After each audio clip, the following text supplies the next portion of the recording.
Okay, good morning, everyone.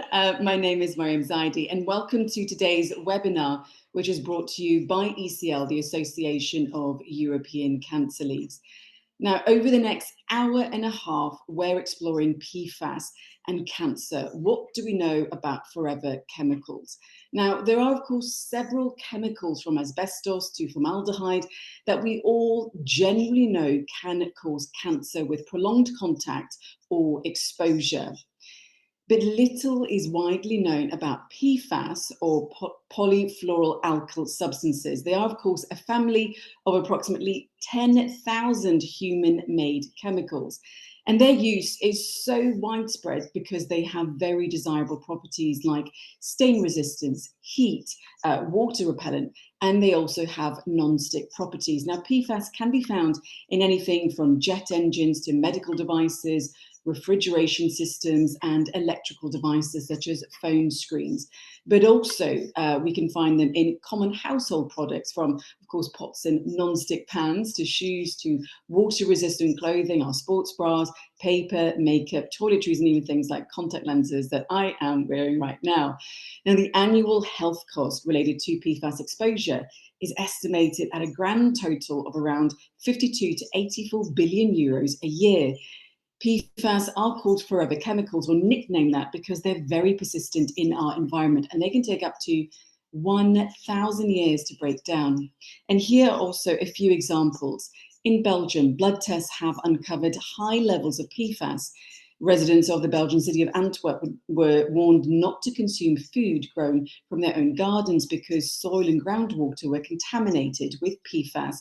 And in the neighboring country, Netherlands, residents across 60 locations were told not to consume their home-produced eggs because they too had dangerous levels of PFAS. So the big question we're here to try to understand today through, of course, our amazing experts and MEP is whether PFAS chemicals have carcinogenic properties and how we can then best protect ourselves from them. Soon, as I was saying, we're going to be joined by MEPs, representatives from the European Commission, environmental and health experts, and lawyers who can, of course, tell us so much more. So in terms of our agenda, I'll soon hand over to our host and MAC co-chair, after which our expert will then present the ECL policy paper on the PFAS regulation. And then after a debate, I'll then turn to, of course, the audience Q&A. So do, of course, have your questions ready so that I can ask those questions, of course, to our experts. So a few do's and don'ts. This webinar is, of course, being recorded. The recording is going to be made available on ECL's YouTube website and channel. Audience, your camera and microphone are automatically muted, so please don't worry about that. And submit your questions to the speakers using the Q&A function. And the questions will, of course, be answered, as I was saying, during the Q&A question and answer. And if you, of course, want to talk about this debate on your socials, please mention ECL or myself using the hashtag Forever Chemicals. Okay, with that, it's now my pleasure to hand over to our host MEP. To set the scene, please welcome the Vice Chair of MAC, the MEPs Against Cancer interest group, for which ECL provides, of course, the Secretariat. It's my pleasure to welcome Luxembourgish Green MEP Tilly Metz. Thank you very much, Mariam, and welcome to everyone. Good morning. It's a great pleasure for me to welcome you today on this webinar on PFAS and cancer, important topic.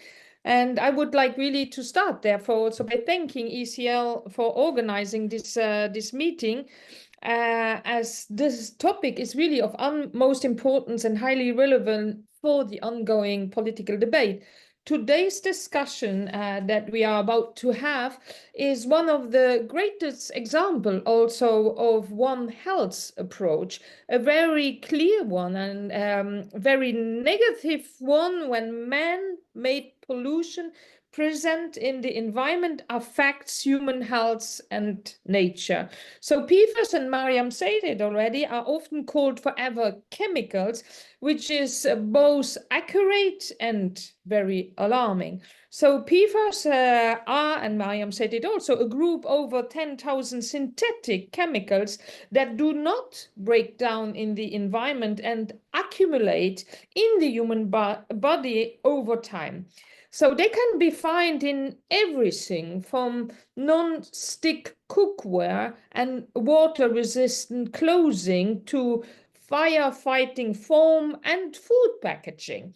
And most worryingly, they are now found in our blood, our soil, our drinking water, and even our umbilical cord. So thanks to the work of countless researchers, public health professionals, and institutions, we know that PFAS exposure is associated with very serious health risk. This includes immune system suppression, liver damage, thyroid disruption, and significantly, for today's discussion, cancer. So the recent studies have provided increasingly convincing evidence of links between PFAS compounds and cancer. For example, the C8 Health Project, a major epidemiological study linked to contamination from a DuPont facility in the US, found probably links between exposure to PFAS and kidney and testicular cancer. And also a study of 2022 published in the Journal of Exposure Science and Environmental Epidemiology also highlighted a strong association between PFAS exposure and hepatocellular carcinoma, the most common type of liver cancer. And these findings are, of course, consistent, or more than consistent even, with the IARC classification of PFOA as possibly carcinogenic to humans, and echo the concerns raised by organizations like American Cancer Society and Cancer Research UK, which have urged caution and urged also for more regulatory action. We are not dealing here with hypothetical risk. We are facing real health consequences, often for people who had no idea they were exposed, workers and children. That is why I strongly support the joint restriction proposal led by Germany, the Netherlands, Denmark, Norway, and Sweden, which seeks to ban the manufacture, use, and sale of PFAS in the EU. So this is the largest chemical ban in European history, and it is absolutely necessary. And as we know, cancer is not inevitable. As Vice Chair MEP Against Cancer, I want to underline this. Prevention must be at the core of our EU cancer strategy. So reducing exposure to environmental carcinogens like PFAS is one of the most effective tools we have. And also the European Beats Cancer Plans talks about prevention, but we need to make it more ambitious when it comes to environmental risk factors.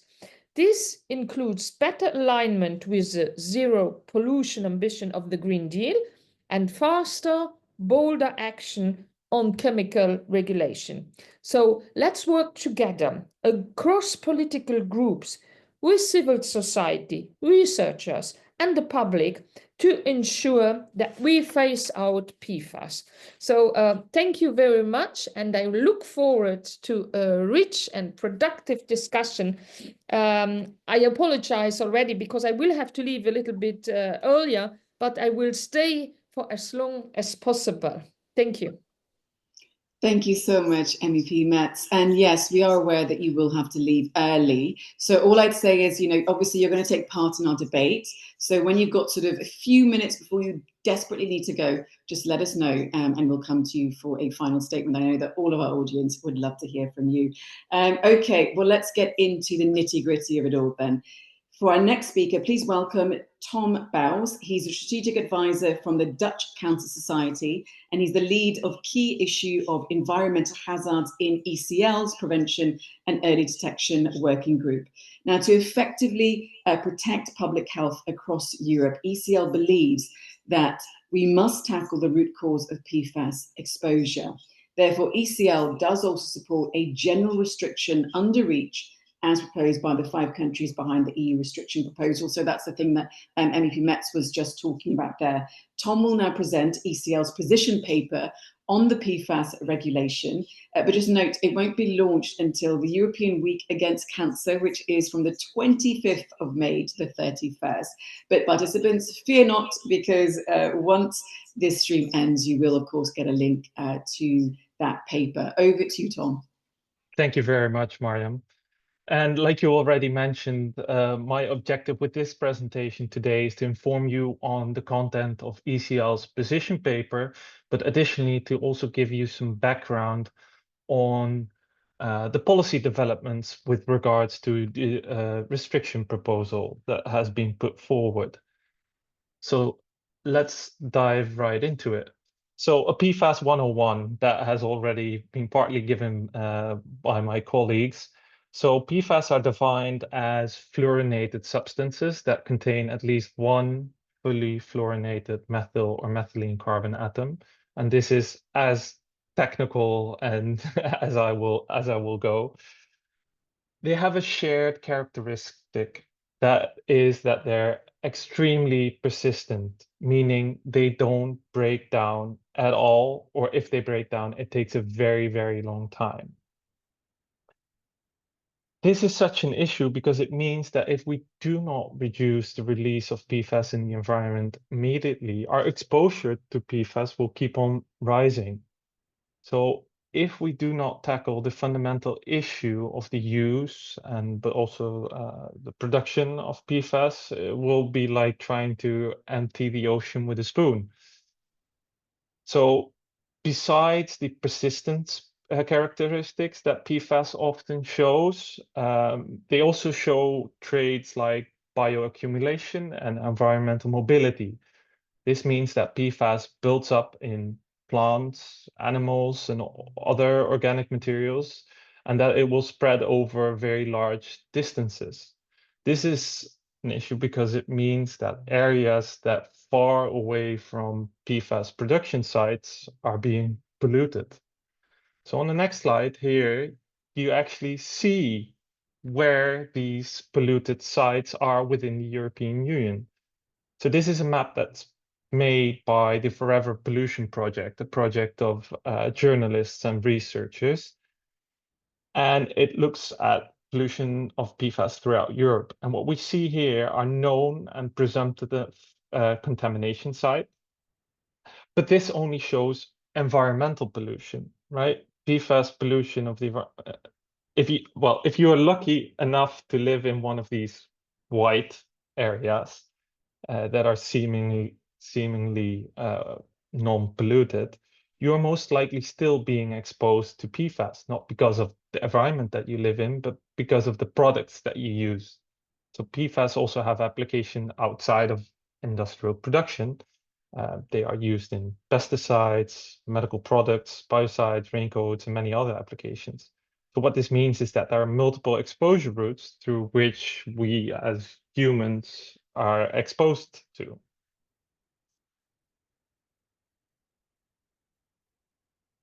Then on the health risks. So the IARC, the International Agency for Research on Cancers, has concluded that PFOA, a particular PFAS substance, is a group 1 agent, meaning that has been proven to be carcinogenic to humans.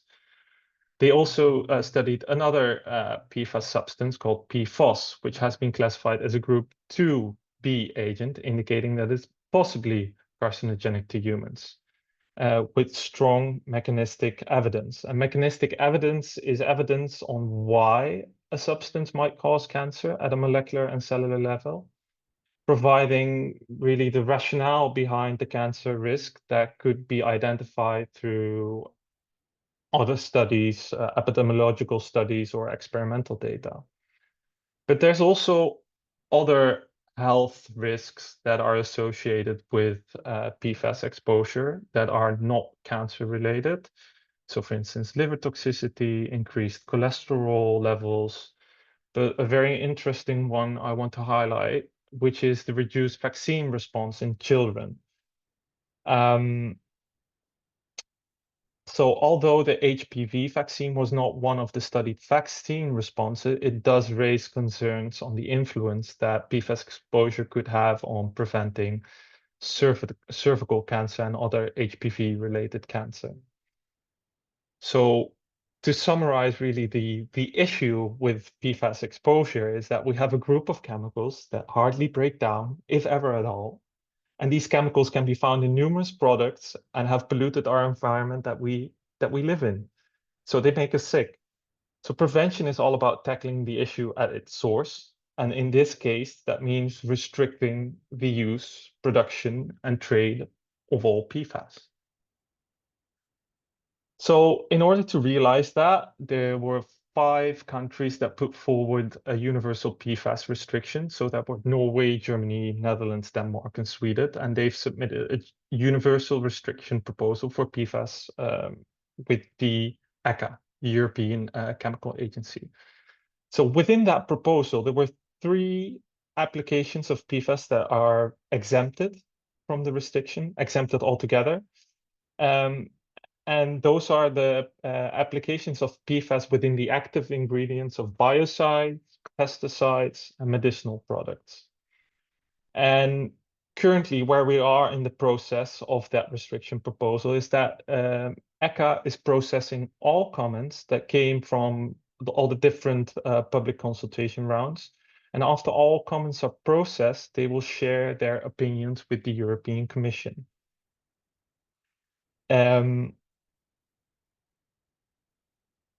So after that, the European Commission will put forward a legislative proposal, which I think will most likely happen by the end of this year or early 2026. So of course, as the ECL, we have made 3 main policy recommendations. And the first one is to adopt a group-based approach to the PFAS restrictions. So PFAS are used in many different ways, making exposure very widespread and difficult to avoid. So as I explained earlier, to effectively reduce the risk of cancer, we think it's very essential to tackle the root issue of PFAS exposure.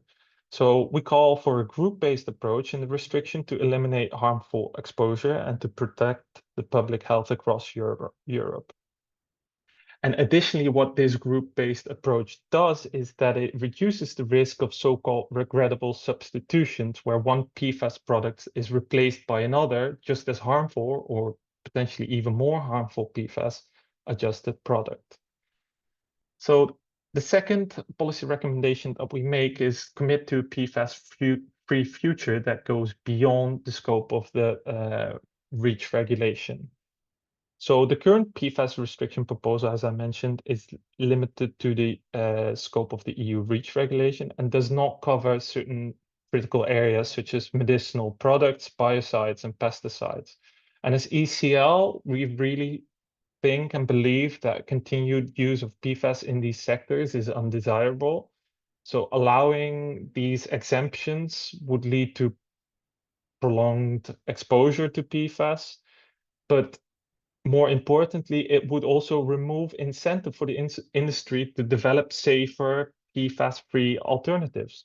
So we urge national and EU policymakers to take additional steps towards a complete phase-out of PFAS, including the currently exempted applications.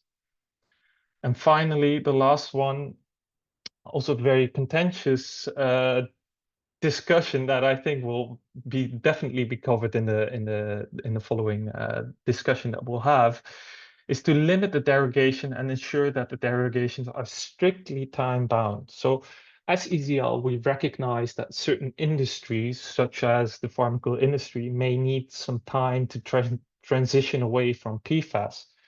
So we acknowledge that the European Commission may need to grant derogation for critical uses. However, for us, it's very important to underline that each derogation increases the risk of PFAS exposure to the population and thus the associated cancer risk. So we call on EU and national policy makers to limit the derogations to the absolute minimum and to ensure that all derogations are strictly time bound. So the strict limits are essential to incentivize the development of PFAS-free alternatives. So with these 3 recommendations, I would like to thank you for your attention and give back the floor to you, Mariam. Okay, thank you so much, Tom. I mean, I think anyone listening to your presentation there understand that, you fully support that, there's a big threat when it comes to PFAS, and we'll get now into that discussion with our panelists. So what we'll do here is there are 4 panelists joining us. For the 2 panelists who haven't spoken yet, we'll allow you to give an introductory statement, and then we'll start with our Q&A. So I'm pleased to announce that for our debate, joining me are MEP Tilly Metz, who is, of course, the Vice Chair of the MEPs Against Cancer Interest Group.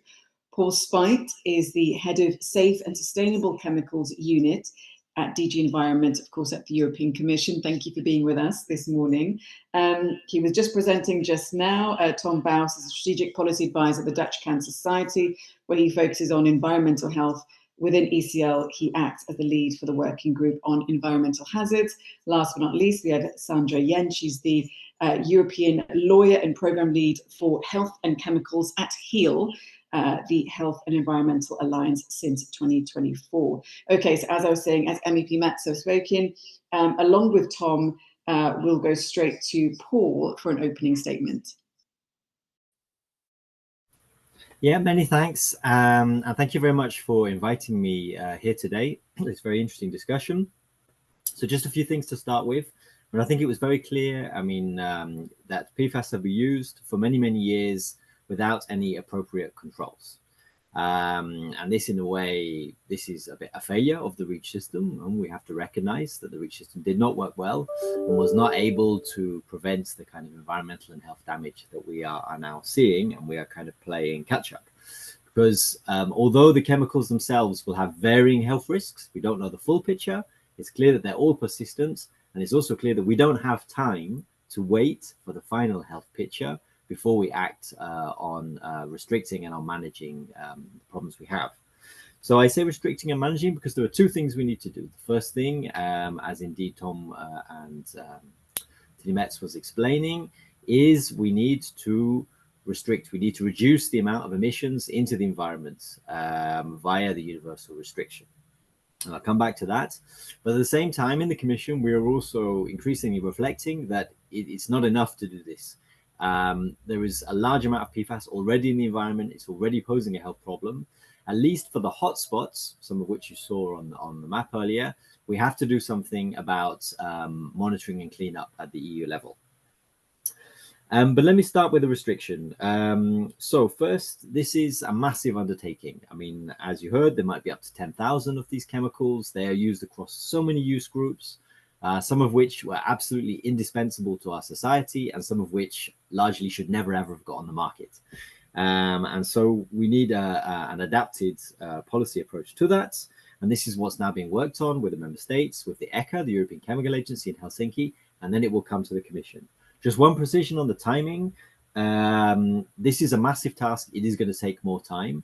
Frankly, the ECHA, they're working more towards a timetable of being ready so that we, the Commission, we could be ready with our proposal at the end of 2026. But that's, I think, a more realistic timetable. Before that is absolutely, I think, impossible. We are very much keen in the Commission to go as fast as possible, but we need to be also realistic about the amount of work involved.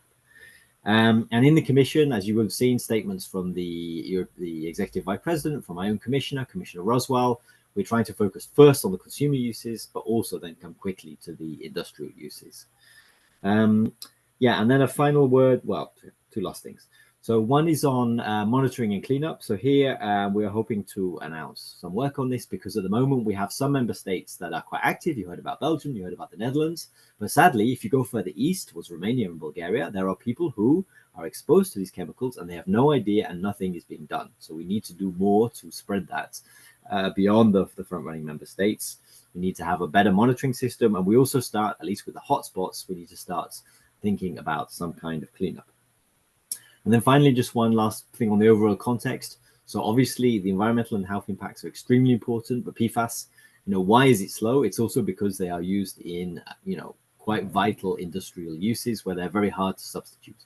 This is why it's not a simple situation. We will need a kind of a nuanced approach, because otherwise, simply there are no substitutes easily available in the short term. So I'll stop there for the moment. Okay, thank you so much. And don't worry, we will, of course, pick your brains a lot, especially about the Commission proposal. But to our final speaker for introductory statement, Sandra, please go ahead. Thank you. Good morning, and thank you very much for the invitation to to join in this important policy dialogue today. So just a few words about HEAL. HEAL is an alliance of over 80 members organizations from the health community in Europe and beyond, working for better health through a healthier environment. And our members include ECL and other organizations working on cancer prevention. And clearly, many of our members are very alarmed about the situation with the PFAS contamination in our environment and in our bodies almost from conception onwards. We know, as MEP Tilly Metz stressed, that even the PFAS are found in the umbilical cord. And we very much see and stress the importance of Europe's Beating Cancer Plan and the importance of the PFAS restriction in relation to this plan for acting on cancer prevention. So when we hear that the European Chemical Agency would conclude its work with still one additional year, and then we have to wait for the adoption of the restriction. Yeah, we hope that there's no more delays for that, because the announcement for the ban on PFAS was part of the Chemical Strategy for Sustainability announced in 2020 already. So things are really taking time, and in the meantime, there are thousands and millions of people exposed, and we know that the hotspots, as Tom showed on the map, it's hard to distinguish hotspots from the map of Europe. And this was only an independent research that was done by I wouldn't say only, but this was the first research undertaken by a consortium of journalists. So one can imagine what is the real magnitude of the contamination. And just to conclude on my introductory remarks, I'd like to stress that HEAL is part of a big coalition of civil society groups who have signed a Ban PFAS, Stop PFAS manifesto.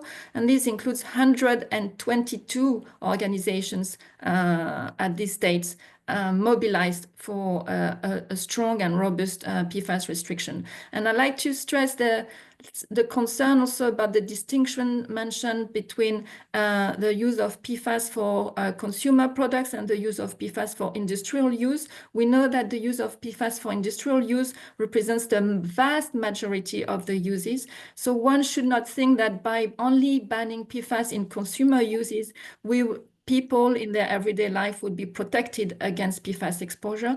The ban of PFAS in industrial uses for non-essential use, non-critical use are equally, if not more important than the ban of PFAS in consumer products.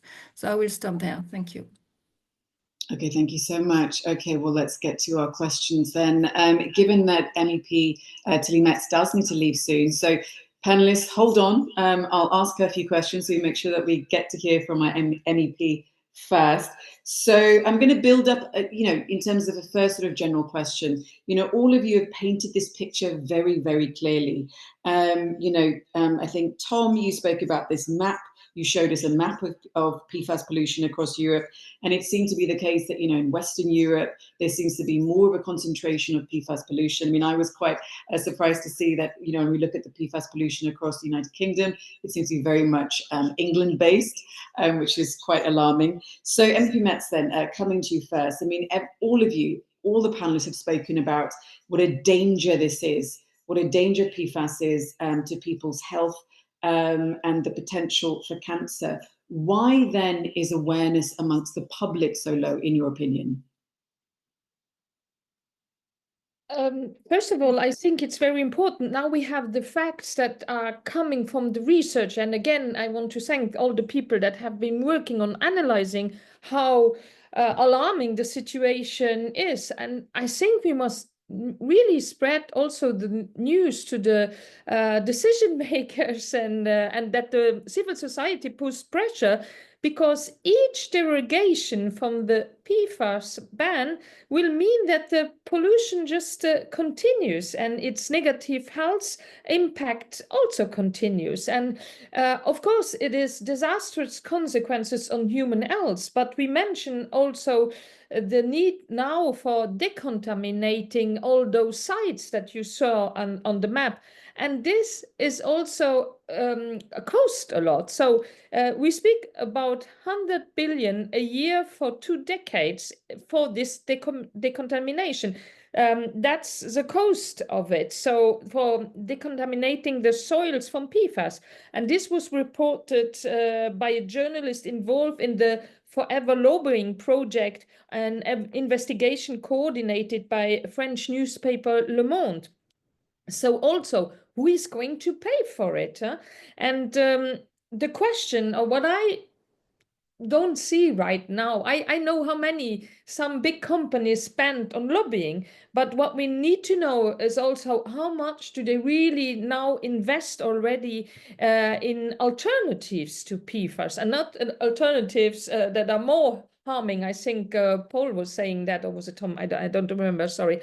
But that we really have alternatives that are not dangerous. So yeah, as I said, I think for the moment they still continue spending more into the lobbying, defending PFAS, than really investing in research to alternatives. And I'm aware that, yes, we have also PFAS, and that is also said it is a complicated situation, because we have also PFAS in medical devices and medication. So I know how complicated. It's not that I'm not realistic on it, but we need now to have a clear ban, and we need also to push and invest in the research and in alternatives in general, and in decontamination of the sites. And then there was also, and that was said by Sandra, that PFAS are still used in a lot of industry, even not in the consumer. So we have the contaminated sites,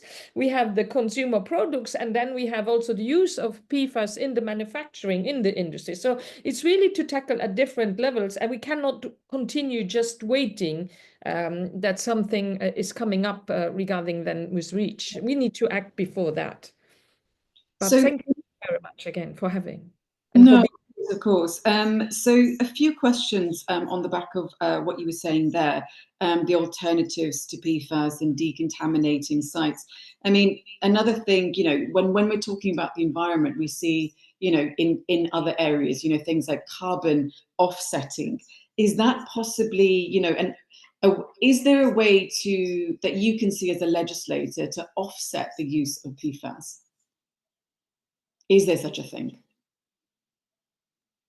You mean that you must then, compensate and pay as long as you use PFAS, something like that? I think that would be the wrong direction. I mean, because then it is like you allow it in some circumstances. So I think the situation is too alarming to go into that direction. It is too dangerous for human health, for the environment, to go into the strategy now of offsetting of compensation systems. That's my opinion, but eager to listen to No. Of course, of course. It was just, I thought, you know, an interesting question perhaps to ask, because perhaps somebody might want to do that, or as you said, those derogations that come into play as well. So what for you are the most urgent steps then when it comes to the European Parliament? What should they do to try to risk the link that is associated to cancer when we're thinking about PFAS exposure? And is perhaps the science strong enough for the European Parliament to make that, to stake that claim? Yeah, I think now we need to put pressure on the Commission that they come earlier with a really a solution on or with really a banning on PFAS. I mean, as I said, we need to put maximum pressure. We need to tackle it in the plenary. We did already had the debate on it, but it's not enough. I mean, we need now concrete proposal coming from the Commission. We cannot wait for the revision of REACH. That's sorry to repeat myself, but that's again we need. I think definitely we need a clear ban before that. And you said that you also fully support the restriction proposal, but also a chemical regulation, if you'd like to maybe elaborate more. Yes, I mean that's also in general. I mean the chemical regulation would be a possibility, but also in general, I think what we need to push more at the European level is really a One Health approach. Today we're speaking about PFAS, but there are also other really disastrous products that are very dangerous for human health, for biodiversity loss. Etc. So I think it's a general approach that we need to consider in every legislation. What is really the impact on human health, on the environment, every time in every legislation. So it should be, we should measure legislation in the future on the impact on the One Health approach. And then just one last question before I go to the rest of the panelists then. I mean, we will, of course, try to come back to you if we can, but I wanted to make sure that we get the questions in with you before you have to leave. Europe's Beating Cancer Plan, I mean, it's always hailed as a remarkable piece of legislation, you know, putting cancer prevention on the front foot. But do you think a step was perhaps missed in it, that it didn't, you know, perhaps it could have addressed PFAS more or better? And what can be done now? But afterwards, you are always saying, yeah, this is dismissed and this is missing. But I mean, the European Cancer Plan and the report that is was done there, I mean, if already we would implement the conclusion, the recommendations that are in there, it would already be a step forward. Of course, now I'm saying it could have been more mentioning in general chemical products and specifically PFAS, but I think it really became a topic, and also all the studies that came out, they need to come among the people, among the politicians, among the experts, also at the European level. So it would be easy to say, yes, we didn't mention it enough there. So I was also in the special committee for Europe Beats Cancer. So yes, afterwards, now of course I'm saying that, but in general, all these reports are tigers if we don't make legislation afterwards, clear regulation. I mean, it's always good to have strategies and reports on how we can better beat cancer, but now we need really to act on this with legislation. Exactly, and we will come to our representative from the Commission shortly. But first, I want to go back to Tom then. Tom, this map of yours of PFAS pollution, I mean, it really, you know, if anyone was there to question, you know, the widespread use of PFAS or not, I mean, we saw it via your map. What I want to perhaps ask you is, have you any more comparisons when it comes to the use of chemicals or other plastics across Europe, just perhaps for our audience to understand, you know, the difference between the widespread use of PFAS and its prevalence in our environment? Well, I think it's quite difficult to make any comparison because of the main characteristic that the group of PFAS has, that it's so persistent. You know, with any other pollutions that we have experienced in Europe or anywhere else in the world, usually these pollutions break down over time.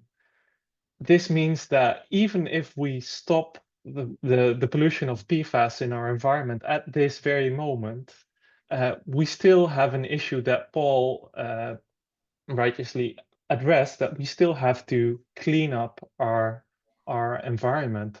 But I think the number one thing that we need to do is close the tap. We need to make sure that no more PFASs end up in our environment or in the products that we use.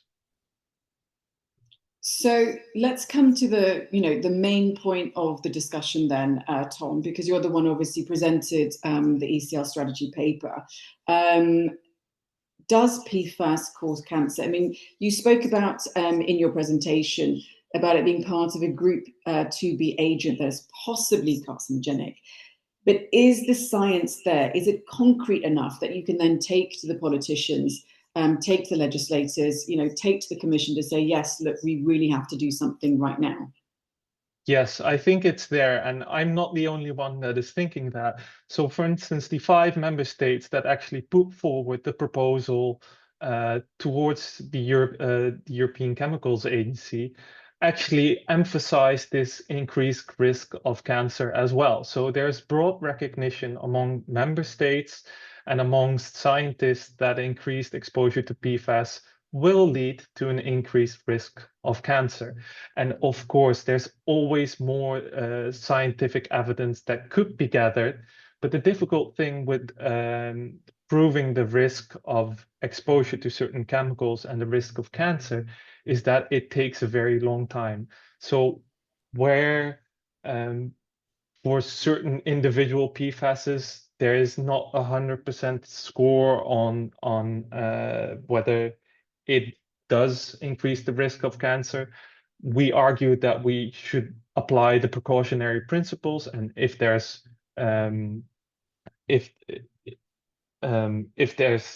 some evidence showing that there's an increased risk of cancer, we should stay on the safe side and restrict all exposure.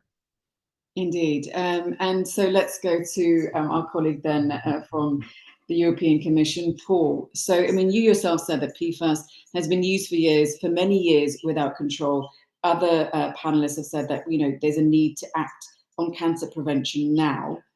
There have been some critiques. I mean, you say, obviously we understand, the role of the Commission is to, to act, but also to be responsible.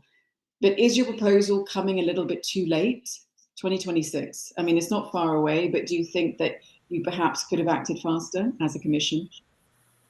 So I think if you're looking at the global picture of should we have tackled the PFAS faster, I mean, there is, of course, an argument for that. I mean, it's worth pointing out, of course, that the universal PFAS restriction is not the first attempt by the Commission or by the member states to restrict PFAS. There have also been attempts over the years to phase out the most dangerous. So, for example, PFAS is for a long time. They've been now removed from the EU, at least. Globally, we are still working on it via the Stockholm Convention. And then now we are moving on to firefighting foams and also a whole range of other things. But this has been pretty proven to be semi-successful because sometimes they've been substituted. This is what we call regrettable substitution. So this is but why we've now come with this very, why the member states have come with this very large restriction. So in terms of the timing on that one, I honestly think it's going as fast as it can possibly, because, you need to as well, you want to do a proper scientific effort. The risk is that afterwards we'll come with our proposal. It will be attacked by companies in the Court of Justice. It has to be solid. We have to have both the science solid and we have to have the socioeconomic analysis solid. So I don't think there's anything to be gained in going faster. And I think there's also a small risk that if we're, put under pressure to go fast, it can go two ways, right? It can go, you could have a wide ban, but you could also have a simplified approach where you end up not banning a lot of industrial things, which, as the colleague from Hill rightly pointed out, would mean that a lot of the emissions are not controlled. So I would say I don't think there's anything to be gained going in faster. Broadly, all the chemical regulators, the whole of ECHA, all of the kind of the member state capacity is very much eaten up by PFAS, which is a bit of a problem in itself. But faster, I don't think it is really possible. Sorry, I just unmute. I'll just unmute myself. Sorry, I didn't want to speak over you while you were there. The other panelists have also brought up another thing: derogations of PFAS. Are you aware? I mean, obviously, you said it yourself. You understand that the industry could also take you to court.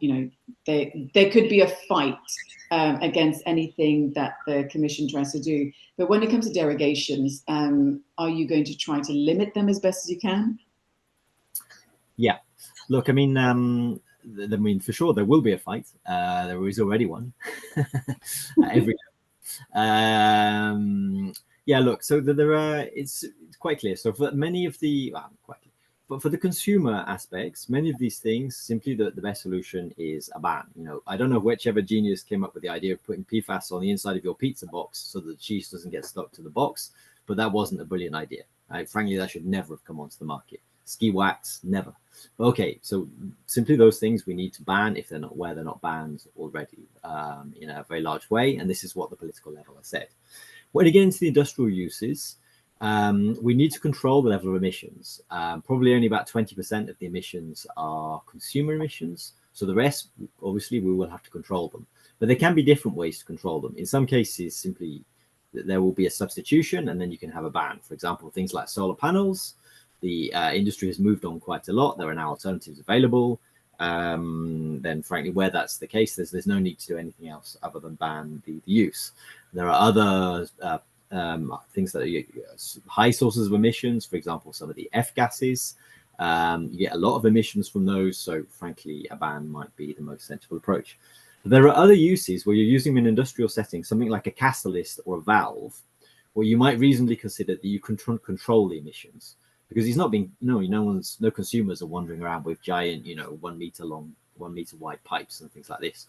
So you might be able to control that context and then have a risk management measure on the production, on the use, and then on the end of life.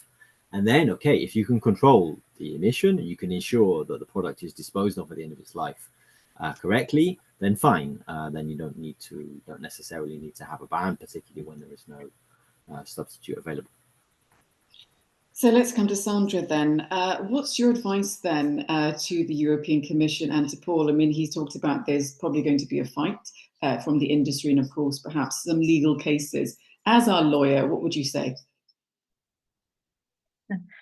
I mean, I think the EU Commission knows very well the way forward. This has been work ongoing, as Paul stressed, for quite a while. So, and we know the Commission is well equipped to, when it is united, I would say, when the Commission is united, it is well equipped to move forward for health protection and environment protection. And we really hope that the level of ambition remains, I wouldn't even say high, but the level of ambitions remains, because there I will always put back on the other side the map of Europe's contamination. And these are EU citizens suffering, families, children, whose life and whose their standard of living is very much harmed.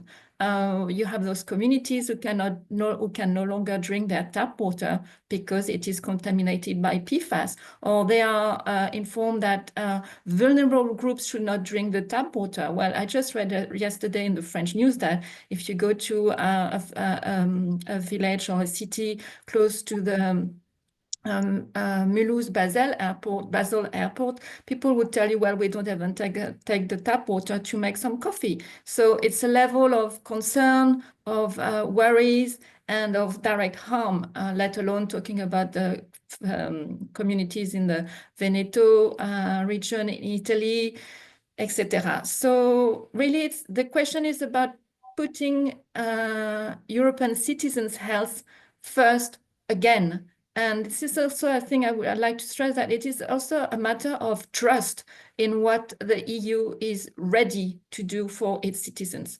And the European water distributors have already also stressed that the bill now to clean up the contaminated water is huge. And the technical facilities to do it are extremely complicated. And then they end up with huge amount of sludge, contaminated soil that they also need to manage, which are now being spread on land. So we are in a continuous circle of contamination. So I can only just stress the level of seriousness of the situation. And as a representative of millions, I would say, as if I'm speaking on behalf of this community of NGOs working for the PFAS manifestos of millions of citizens concerned and affected by the PFAS contamination.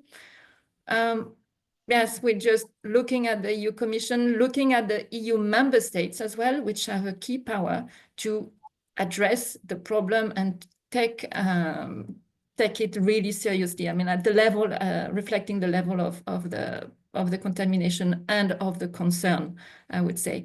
And one last thing, maybe as a lawyer, I'd like to stress that the right to a clean, healthy, and sustainable environment is a human right. And now this starts from the moment where the child is in the womb of the mother. I mean, these children are in contaminated placenta. They have the blood from the umbilical cord being contaminated. So yeah, there's nothing more I could say there. Thanks. Indeed, and it's very good that you point out, the word trust, because that is really important. We, of course, need trust in all of our politicians.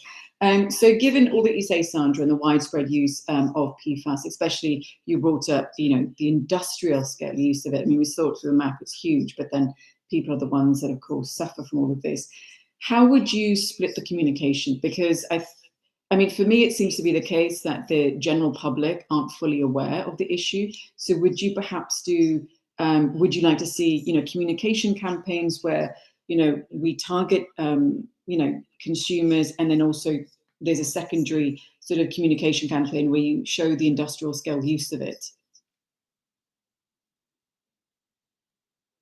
So some member states have started some action plans, which include information, but I would say as consumer, it's very, very difficult to take individual action to find out whether this frying pan is safe, whether it includes the sort of the net substitutes of one group, one type of PFAS for another. So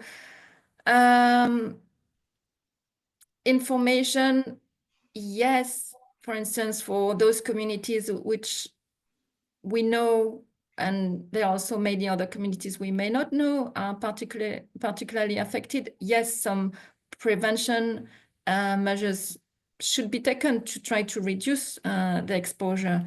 But generally, I would more look at the responsibilities also of the producers of those companies.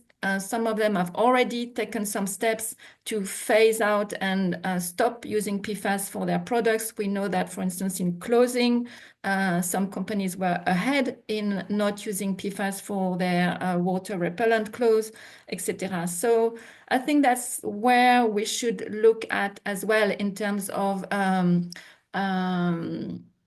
liability and responsible approach for the companies using PFAS, and taking a proactive role in innovating and phasing out their use of PFAS from a voluntary basis as soon as possible. But this cannot replace, I have to say, this cannot replace the regulatory approach because it's only through regulation that innovation is really promoted. And across the board, because given the nature of PFAS, which are these substances are very persistent, we cannot stop them in one area for some producers, and others would continue. And that's really also important from the perspective of circular economy, which is another big file and big ambition of the EU Commission. And if we want a safe and toxic-free circular economy, the phasing out of PFAS is also essential, because we don't want to have a toxic circular economy. And so there, thank you. Well said. MEP Tilly Metz, if you're still there, one last question, please. So, Sandra was there talking about, balancing, the public health and industrial, the public health and, safeguarding people's health, and so they have trust in the system and trust in politicians. So a last question to you perhaps is, how do you then reconcile perhaps the slower pace, you could say, of regulatory action on PFAS with the urgency to obviously protect people's health? Yeah, I mean, that is one of the big issue, and I think it's very important also that now that we know all this, that we have all these studies, that we are in the hands of them really, where we can definitely say that, and Tom Wurst said it very clearly, it's not possible cancerogenic. It is, and we have a lot of studies right now that really prove that. We need to act. It's really also, you said it very right, it's about the credibility also in the EU's institutions, not to wait any longer. But I think, as I said before, the PFAS topic is really on the screen, on the agenda now of the EU since a few months or maybe a year only. So we have also to be fair enough there to say, okay, now we need to act, now we need to do something. Another aspect could be the approach of circular economy. I spoke a lot about One Health indeed, but also considering a circular economy approach. So would help in order to act. We need to use every entry now possible in order to have concrete actions, and not only the constat, the realization that we are aware of the danger. Now we need definitely to act. So it's definitely a call to all my MEP colleagues, but also, of course, work together with the Commission in order to come out with something as soon as possible. Indeed. You know, I was enjoying this conversation so much, all of your insights, that I haven't actually realized that we haven't got long left now. So a few audience questions very quickly then. One audience member says, of course, thank you to all the panelists for sharing their insights. They ask, is there anything that we as citizens can do to limit our exposure to PFAS while preparations for the EU-wide PFAS restriction are underway? Who would like to take that question? Just put your hand up or just unmute your mic. If I may, just before I leave, because then I really have to run. I mean, it's of course a European topic, and consumer protection in a market is at the European level. But let's do not irresponsibilize what is happening on national and local level. I think even municipalities and the member states can also do something to raise awareness, to come out with the information how you can, as consumer, better protect and which products to avoid as consumer. So I'm aware it's not that I don't take responsibility as a member of the European Parliament, but we should really also let play subsidiarity, and those who really first reach out to the citizens and also give them some responsibility. We need to act together now on this topic. Okay, thank you so much, MEP Tilly Metz. So, Sandra, perhaps, I mean, what would your reply to that person's question be? So we know that one of the major sources of contamination for PFAS is through diet, so water, but also food, because PFAS are used also in pesticides, unfortunately. So by trying also to have the ban on PFAS pesticides, as Tom stressed it, is really key. There's been recent analysis about TFA, one of PFAS group in wine, at very alarming levels. So trying to use pesticides-free products also is one way of trying to reduce the exposure to PFAS. I would leave people dealing with the wine issue separately. But yes, that's one approach. Then looking for PFAS-free products across the board, that's, as I just said, it's difficult.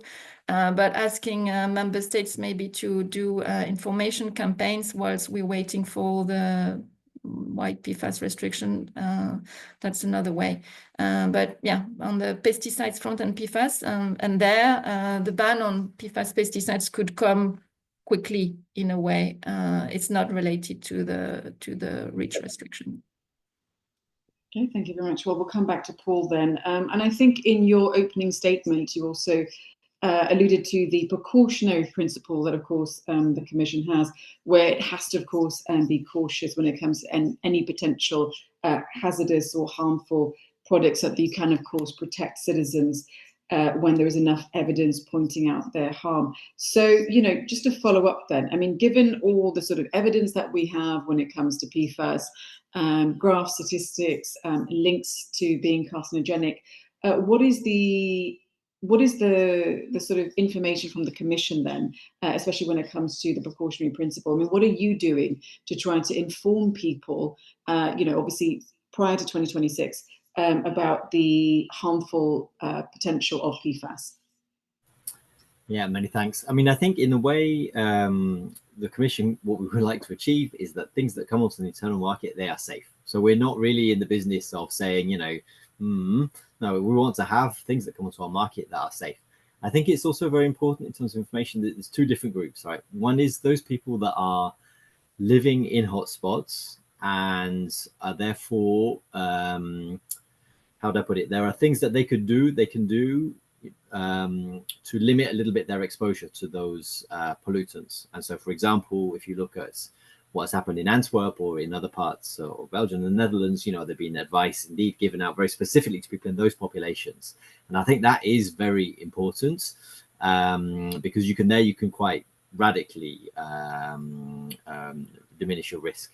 And this is, of course, why it's very important that we ensure that there is kind of equality of opportunity, not just in front-runner member states, but also in places where I suspect that, frankly, there is no monitoring right now. So people do not know that they are eating contaminated food and they are not getting any advice. So that, I think, is one thing. And there, I think it's absolutely clear.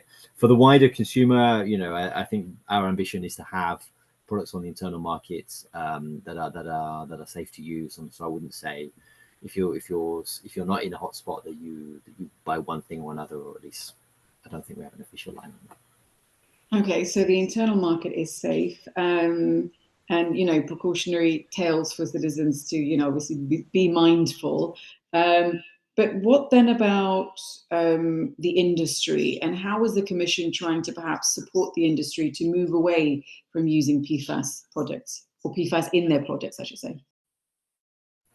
Yeah, so there is a lot being done. I mean, of course, the clearest thing we can do as a Commission is give a clear regulatory message. And when you give a clear regulatory message, generally those industries, they do react. And so here on PFAS, I think there has been a clear regulatory message, and I think we have seen quite a lot of action.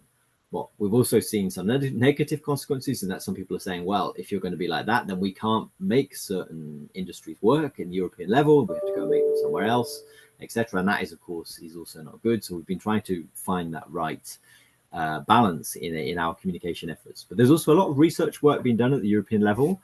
A lot of investment has been made into looking at how you can better phase out, how you can look for substitutes. We also, in DG Environment, we've had also seminars where we've had people coming to demonstrate these substitutes that they have.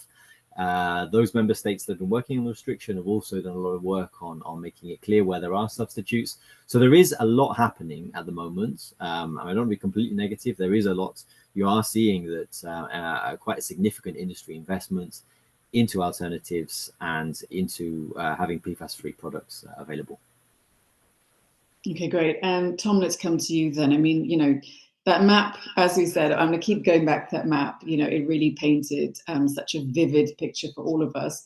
You know, one of the examples that I gave, and I think MEP Metz also spoke about it, was the fact that people in a part of the Netherlands were told not to eat their own eggs that they had produced, I presume, with their own chickens.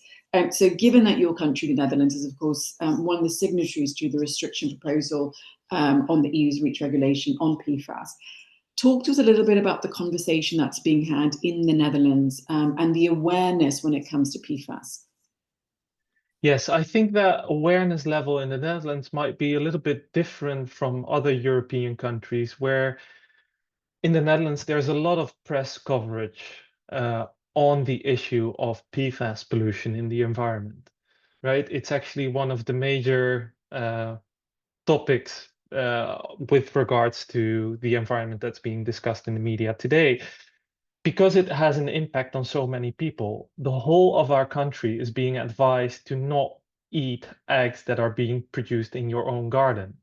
That's quite something, because people always think that's the most healthy thing to do, right? To eat the gardens that your chickens in your own garden produce, that seems like a very sensible thing to do. However, people are now being told not to do that. That has a very large impact because I think it tells something about how much we polluted our environment that we have come to this point where we cannot eat our own eggs.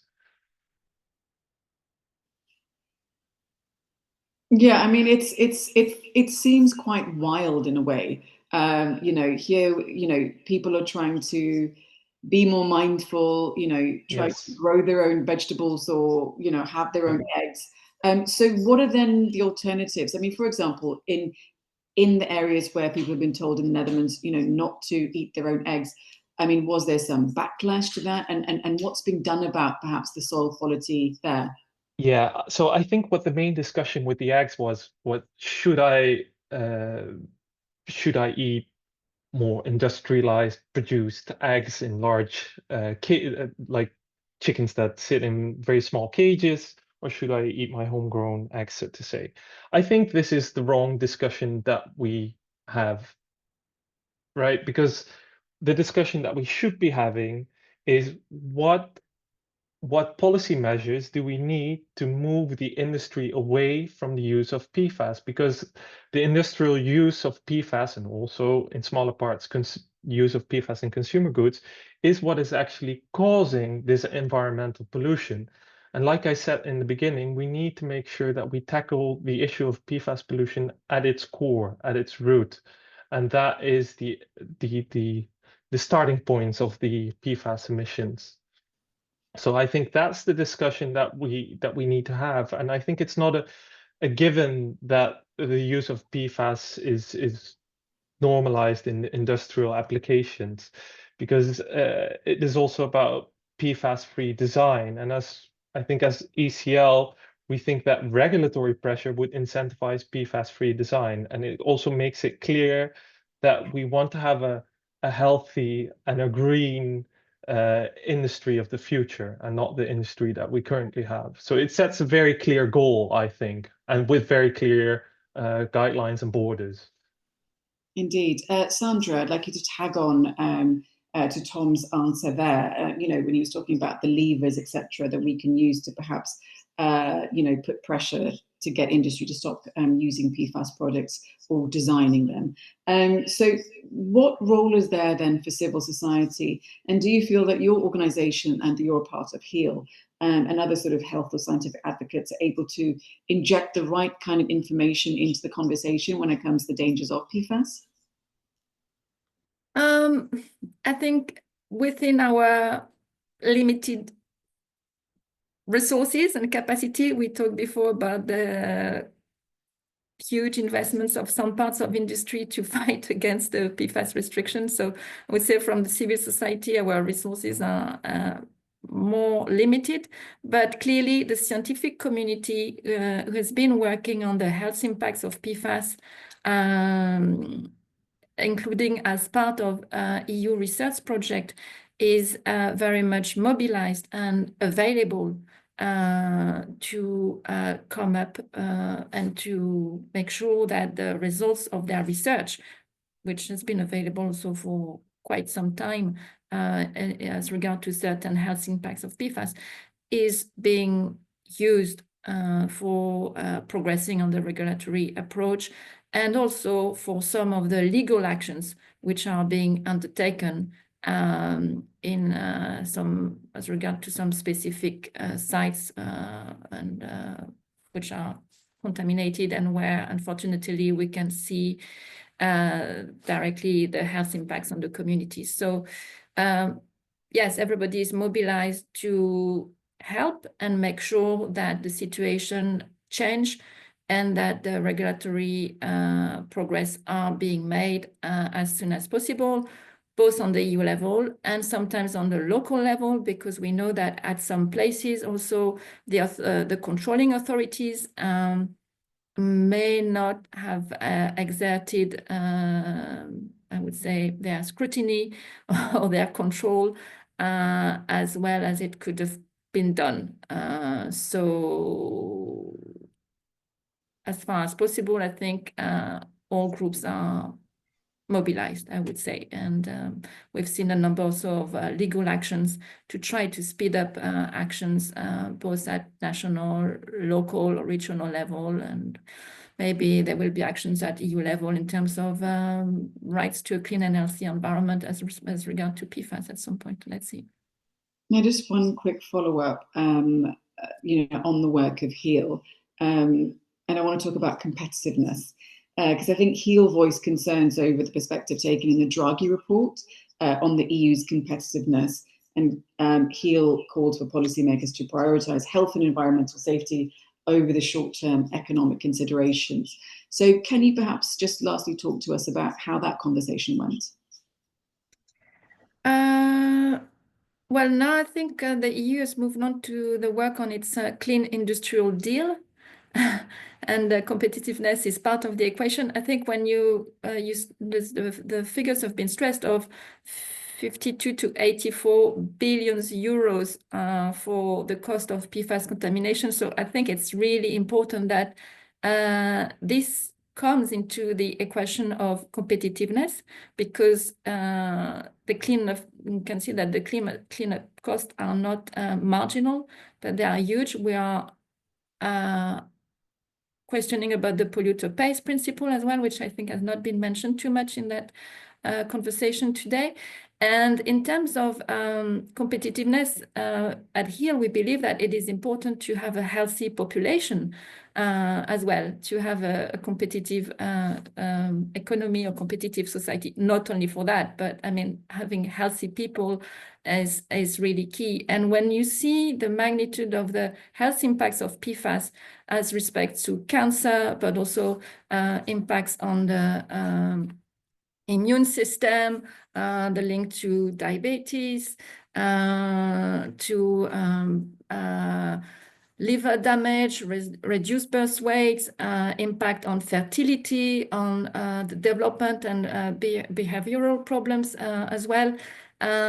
These are also linked to huge health costs and chronic disease. So we believe that this should have been incorporated into the Draghi report, but we trust that there's still time now to make sure that it's part of the next, I would say, iterations of the Commission's work for Clean Industrial Deal and other policy plans. Okay, thank you so much. So we've got a couple of audience questions, but before we just go to that, final thoughts from the panelists. I don't know if MEP Metz is still here, but perhaps Paul, we'll start with you first. Some final thoughts. Yeah, with pleasure. I mean, look, I think it is really, really important, the work that we are doing on PFAS, and that all of the work that the scientists and the public health organizations and so on are doing on PFAS, because it is a really crucial public health issue for today. I think along with the broader, we're looking at the broader picture in terms of chemical regulation, but PFAS is really, it's a big problem on itself, and it is proving very, very intractable. So, we are trying to do our best to navigate through this, to come as fast as possible, and to come with a meaningful restriction that really brings down the levels of emissions, and in a way that doesn't force companies to leave the EU. So we are really trying to do that.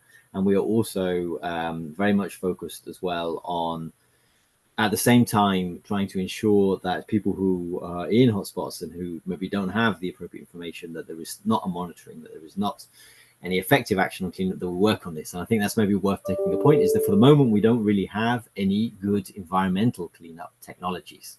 The things that are being done today are incredibly expensive and energy consuming, and really not great. But it's just a function of the molecule itself, that you have this incredibly persistent molecule. So for the moment, there is a real need for research as well to see if we can find some better solutions to that. On the health front, I was at a similar conference to this one, but with endocrinologists last week, and they were talking, and there was a Danish professor talking about successfully treating a little bit people who do have high levels of PFAS in their bodies. So there does seem to be a little bit of a development on that front, which I wasn't aware of before. And that, of course, is very promising for those people that were really, that they were drinking water which with very high levels, etc. So I think we need to work on those two fronts. We need to do it as urgently as possible, but we shouldn't go for a shortcut is probably not going to be the good solution. It's better to take that little bit of time to get something scientifically and economically solid, and then we can have we can operate in the long term and get to a better situation. So, Paul, just quickly to understand it then. So are you saying that, in this previous conference that you were in, that there was a way in which to reverse the damage of PFAS in people's bloodstreams or water supply? So yeah, the Danish professor in question was explaining that they had been giving various drugs to the people to remove to lower their PFAS contamination levels. I didn't take the details because I'm a lawyer, but she was explaining that. And what we already know is that, for example, okay, this is moving slightly away from the cancer, but for the people like in Veneto who ended up with very high cholesterol levels because of their PFAS exposure, well, there for sure we know that there are existing drugs. So had they known, they would have been able to avoid some of the early heart attacks and things that sadly we saw in that particular hotspot. So there are things that can be done in terms of the human exposure. Environmental exposure is still very, very hard. Indeed. And don't worry, I think I'm also a trained lawyer, so there are enough lawyers in this conversation. Sandra, over to the next lawyer for some final thoughts. Well, we are looking forward to the results of the deliberations of the ECHA committees for the preparation of the restrictions on the REACH. That's one aspect. I think we are also very much looking at the work of the Commission for the ban of PFAS in pesticides. That is really essential and urgent, and also for addressing the use of PFAS in biocides and other uses which are not covered under REACH. That's for the pure regulatory approach. There are also the need for looking at how we further lower the emissions for the regulation on emissions. So we'll just keep working hard and also working with the member states, as I've said, for these different aspects, regulatory, information and action. And clearly, we knew that Europe's Beating Cancer Plan was one of the priorities of the European Commission President under the previous mandate. So as this webinar is part of an ECL initiative, we very much hope that the work on PFAS and other chemicals issues linked to cancer will have its strong place in the continuations of this initiative, Europe's Beating Cancer Plan, and we're looking forward to working with the MEPs and other EU decision makers involved to reduce cancer risks and to act on prevention. Thank you. And Tom, any final thoughts before we go to the audience questions? Yeah, I think I would mostly echo Sandra's points she made, but I think there's two very important things that we will focus on as the European Cancer Leagues, and that is the discussion on the derogations, which I mentioned before, where I think it's crucial to have as little derogations as possible, and no exemptions at all. And if there's any derogations, that they should be strictly time bound, because that regulatory pressure will cause for PFAS-free alternatives. And the second thing I wanted to highlight is that I think something that hasn't been discussed that much is the role of member states in the upcoming legislative proposal. Of course, in the Council, the individual member states will also put forward their position on how a restriction should look like. So national-based NGOs working on this topic of PFAS, they have an important voice as well. And as the European Cancer Leagues will try and inform them on what we think should be the position of the member states. Okay, so let's go to questions. And I think this one should be for Paul. So it says, in the case of PFAS, we now know that internal industry studies, including animal testing, showed harmful effects long before the public or regulators were made aware. We've seen similar patterns with asbestos, tobacco, and fossil fuels. Looking to the future, how can we design regulatory frameworks that hold companies accountable for those early signs of harm without over-regulating in a way that stifles innovation and beneficial technological development? Yeah, that's not an easy one. It's absolutely true. I mean, I think if you want to look at the positive side of it, you can say that those companies that did know about the impact of PFAS and that did certainly not advertise those impacts and continue to produce those products, well, they have paid quite a heavy price. Notably, you know, 3M, who were one of the main users of this, they were really sued very heavily in the US in particular, to the extent that they have now completely left the PFAS industry. Well, a bit late, you might say, but that certainly it hasn't been without a price for them. I think, you know, some of the payouts in Minnesota and in Maine and places like this have been very, very heavy due to the contamination. Yeah, how do we get that balance right? Well, I mean, this is the constant quest of DG Environment, is to try and find that balance, because of course, yeah, you don't want to try and anticipate. You can't anticipate every last thing, but you also need to be able to pick it up quick enough. So we are trying to very much to pick up the lessons learned from what happened on PFAS in the revision of REACH, and in some of the other work. You are seeing some more innovative approaches, like some of the polluter pays, for example, in the Urban Wastewater Treatment Directive, yeah, where people are trying to get those kind of messages across. But no, I would acknowledge that we don't. Obviously, here it did not work. It did not work correctly. I mean, it's absolutely clear. Okay, there's another question. I think it sort of spoke to a little bit about what you were saying earlier, Paul. Another question asks, assuming PFAS are banned, what are the possibilities and chances for a successful cleanup of our environment and our bodies? So I think, Paul, you were discussing earlier that, you know, you were at an event where, you know, a person can be cleaned up, but the environment is a bit harder. So perhaps you could explain a little bit more to our audience about that. Yeah, with pleasure. So, I mean, I think there's three types of cleanup we can talk about here. So one is around the hotspots, and here currently governments are spending very large amounts of money in trying to clean up those. If you look at what's happening in Antwerp, the figures are absolutely astonishing, the amount of money being spent to try and clean up the very heavy facility, the areas around the PFAS production facility. So there is a lot of money being spent, but you have to say for the moment, the solutions are quite laborious, very expensive, very energy intensive, and so on. And then you have a second level, which is what happens when it gets into drinking water and so on. So you need to be able to screen, we don't want, you know, so it's not in people's drinking water. And there again, there are some solutions, but also rather costly and rather expensive. So again, we would need better research. We would need better techniques. Hopefully things can come up. And then, of course, the third level is what happens in the dispersed all around us, in the environment, in the consumer, and there, frankly, you know, there are no technologies to try and tackle that kind of dispersed pollution for the moment. It simply doesn't exist. So there is obviously, amongst other things, there was a need for a lot more research on how we can tackle those aspects. Indeed, and no doubt more and more research will come. A final question then. An audience member asked, how can we better protect vulnerable populations, such as those living near industrial sites, against PFAS exposure? I guess, Tom, given that you were the person with the map, I guess this question can go to you. Yes, and I think Paul already briefly mentioned some of the interventions that local governments are taking in order to protect these vulnerable populations.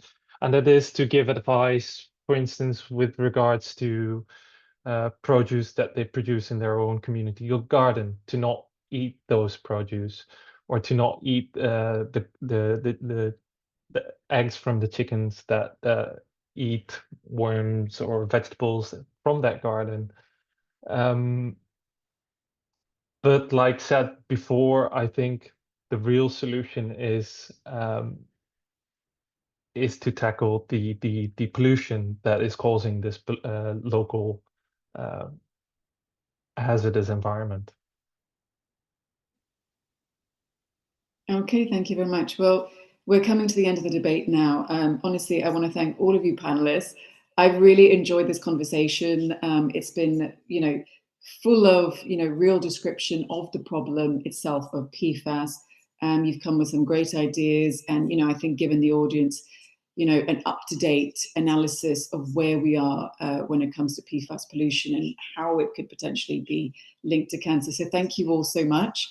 So we are going to wrap up there. So as I was saying, thank you, of course, to all of our speakers, to ECL, of course, the Association of European Cancer Leagues. We also thank MEP Tilly Metz and, of course, her team for making this event possible. To the audience, thank you for following along with us, for following along our conversation on PFAS and cancer and what do we know about these forever chemicals. Of course, if you want to catch up or share the debate, you can do so. The recording will be available on ECL's YouTube channel. And don't forget that the MEPs Against Cancer are celebrating their 20th birthday. So they're no longer going to be teenagers. They're into their 20s now, with an event in the European Parliament that includes presentations from the European Commission of Health, the World Health Organization, and of course, all of the members of the European Parliament. So do look out for updates on that event. It's really been a pleasure to host this debate.